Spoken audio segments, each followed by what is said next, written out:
आप दृढ़ यकीन रखें, सुमरन करें, तो आपके दुख दर्द को ऐसे टीले के शिखर पे लिख देगा जो राम नाम की जरा सी हवा आने से सारे दुख दर्द उड़ जाएंगे।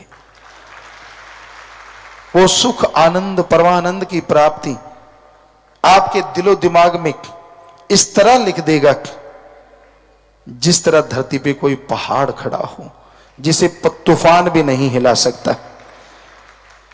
तो वो सुख शांति तो ऐसे देगा, परमानंद ऐसे, और आपके गम दुख दर्द को रेत के टीले के ऊपर लिख के पल में राम नाम की आंधी से उड़ा देगा।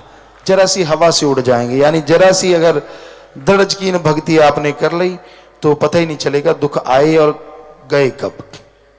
कई आदमी सोचते हैं यार फला आदमी बड़ी सेवा करता है, फिर भी वो दुखी है, परेशान है, पक्का उसके कर्म रोग हैं और वो सुमरन नहीं कर पा रहा, भक्ति नहीं कर पा रहा। भक्ति सेवा से और दृढ़ यकीन तीनों मिल जाते हैं तो कर्म जल्दी करते हैं। तीनों में अगर मान लीजिए यकीन ही नहीं है तो भक्ति सेवा फिर किसकी कर रहे हो? पहला तो दृढ़ यकीन होना जरूरी, दूसरा सुमरन के पक्के होना जरूरी, तीसरा सेवा करना जरूरी। वचन तो अपने आप ही मानोगे जब तीनों वचनों को मान रहे हो। तो ये तीन चीजें आप करते जा रहे हो, वचनों पे रहते हो, तो नहीं पता चलता कि कब आए भयानक कर्म और कब चले गए। कई बार कई सेवादार होते हैं जो दिखने में सेवादार लगते हैं पर वचनों के परखच्चे उड़ाते रहते हैं, वचनों में गलतियां करते रहते हैं।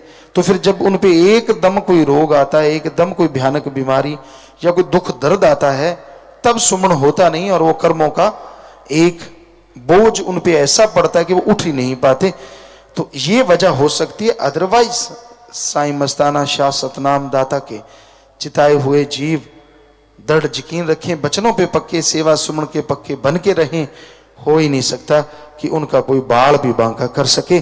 काल महाकाल की भी ताकत नहीं कि उनका कोई जरा सी उनको कोई दुख दर्द दे सके। तो आप वचनों के पक्के बनिए, दृढ़ यकीन कीजिए।